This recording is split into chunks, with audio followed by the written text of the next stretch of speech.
बिस्मिल्लाहिर्रहमानिर्रहीम। अस्सलाम वालेकुम। Hello everyone. उम्मीद करता हूँ आप सब खैरियत से होंगे। आज जो हमारा टॉपिक है that's about structuralism in literary theory. Literary theory की मैंने एक सीरीज़ स्टार्ट की है। इससे पहले जो मैंने वीडियोस बनाई थी that was about Russian formalism, new criticism, reader response theory. तो इन तीनों वीडियोस का लिंक आपको डिस्क्रिप्शन में मिल जाएगा। और आज जो हम बात करेंगे that's structuralism. So it means it's the fourth topic of literary theory. Structural की बात करें सो स्ट्रक्चरल मीन्स रिलेटिंग टू और forming part of the structure, और इज़म का मतलब है बिलीफ और सिस्टम। तो इन दोनों को मिला के मतलब क्या हुआ, सिस्टम ऑफ स्ट्रक्चर्स। अब स्ट्रक्चरलिज्म एक ऐसा मूवमेंट था जो लैंग्विस्टिक्स, लिटरेरी थ्योरी, एंथ्रोपोलॉजी सब में आया था। इसका इन्फ्लुएंस पड़ा था 1950s और 1960s में। लैंग्विस्टिक्स में इस पे सबसे ज़्यादा जो काम किया था वो था फर्डिनेंड दी सोशोर। और रशियन ये स्ट्रक्चरलिज्म को समझने से पहले न्यू क्रिटिसिज्म को समझना बहुत ज़रूरी है। सो न्यू क्रिटिसिज्म की ऑलरेडी वीडियो बनी है, आप देख सकते हो, लिंक आपको डिस्क्रिप्शन में मिल जाएगा। सो न्यू क्रिटिसिज्म में क्या था, new criticism they to understand और focus on the language of our text, means उनका जो मेन फोकस था वो टेक्स्ट पे था। और यही चीज़ स्ट्रक्चरलिज्म से जुड़ी हुई है कि ये वर्ल्ड स्ट्रक्चर, हर चीज़ मतलब जो ऑर्गेनाइज है या हर चीज़ का एक स्ट्रक्चर होता है। मतलब दुनिया में जितनी भी चीज़ें सबका एक ना एक स्ट्रक्चर होता है। जैसे कोई नावल है, पोएम है, इन सब का एक स्ट्रक्चर है। जैसे साउंड्स, फ्रेजेस, वर्ड्स, पॉजेज, ये सारे यूनिट्स है और ये एक दूसरे से जुड़े हुए। इन सब को अरेंज करने से एक स्ट्रक्चर बना हुआ है। और स्ट्रक्चरलिज्म जो है वो फ्रांस से आया था। सो अब बात करते हैं इसकी डिटेल में।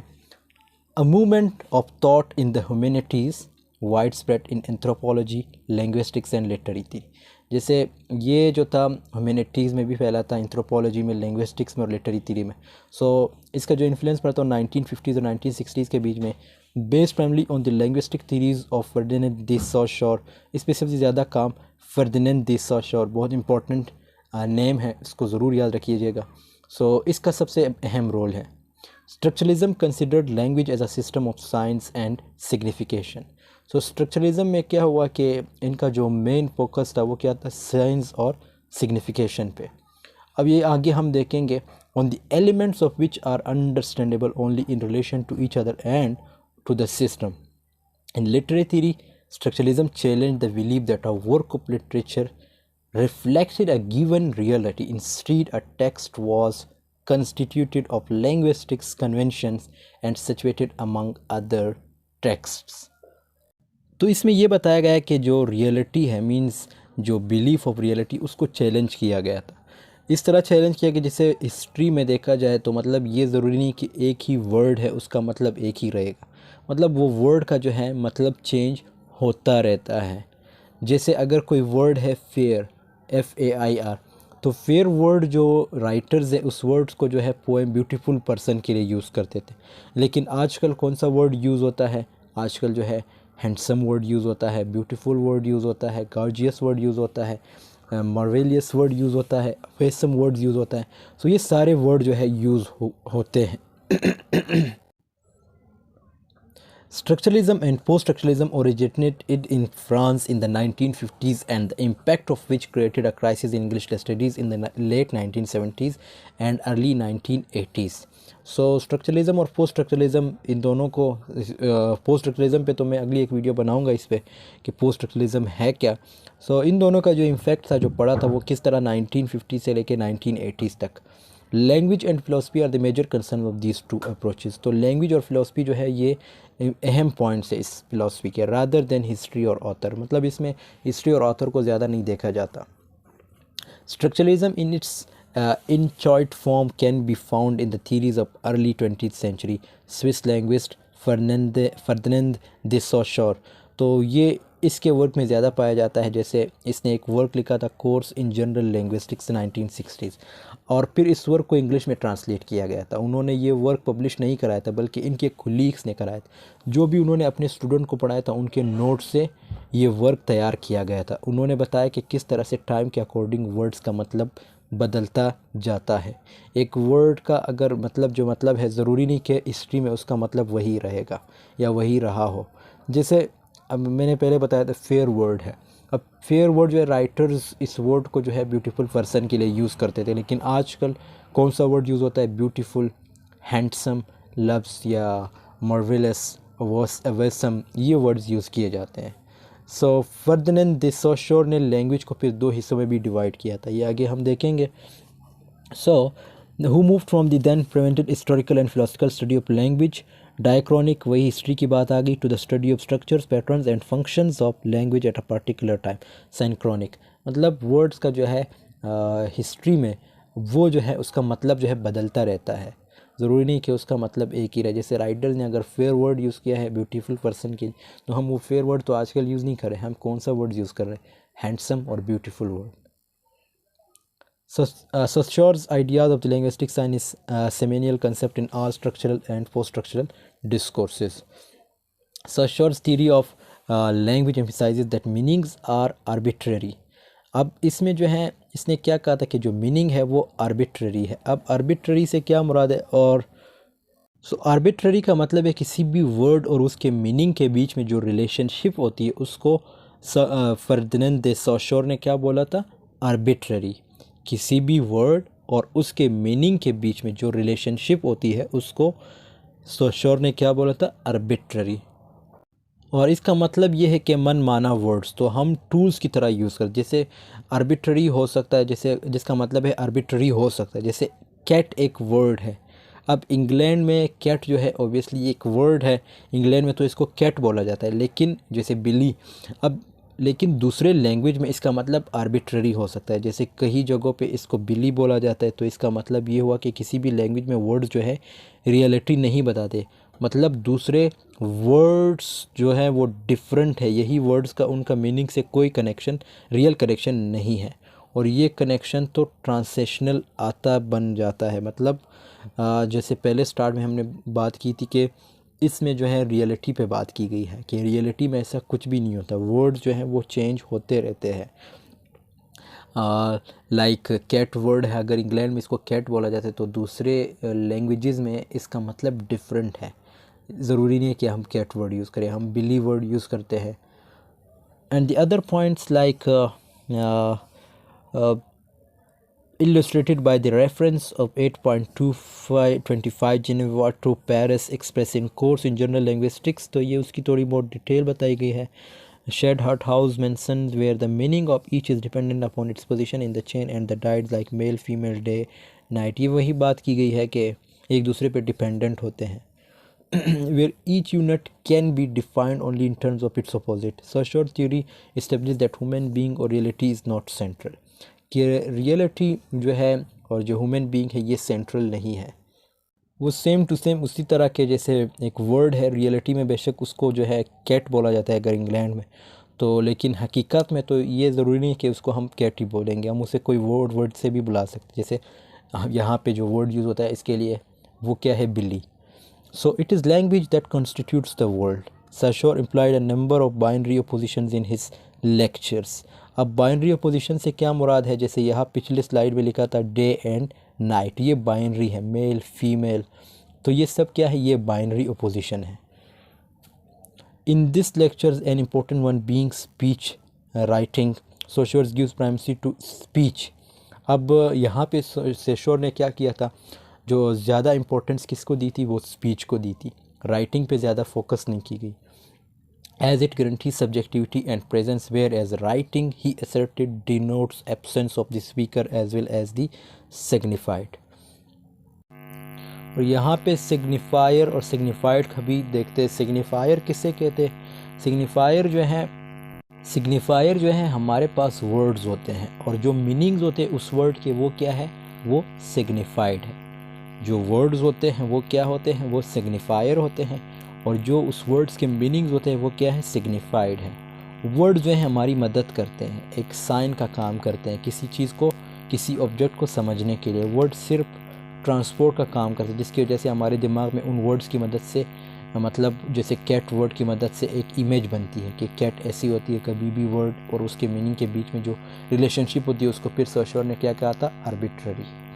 अब Saussure use the term language like language as a system and parole and individual. अब इन दोनों का भी एक कंसेप्ट है जो Saussure ने रिप्रेजेंट किया था। तो इनका मतलब ये है कि ये लैंग, इसका मतलब है सेट ऑफ रूल्स। कुछ वर्ड्स ऐसे होते हैं जिनके सर्टेन या सेट ऑफ रूल्स है, और इन रूल्स को लैंग्वेज के सारे यूज़र्स फॉलो करते हैं और ये टूल्स की तरह लिए जाते हैं। और इसका यूज़ कैसे होगा वो कहलाता है पैरोल।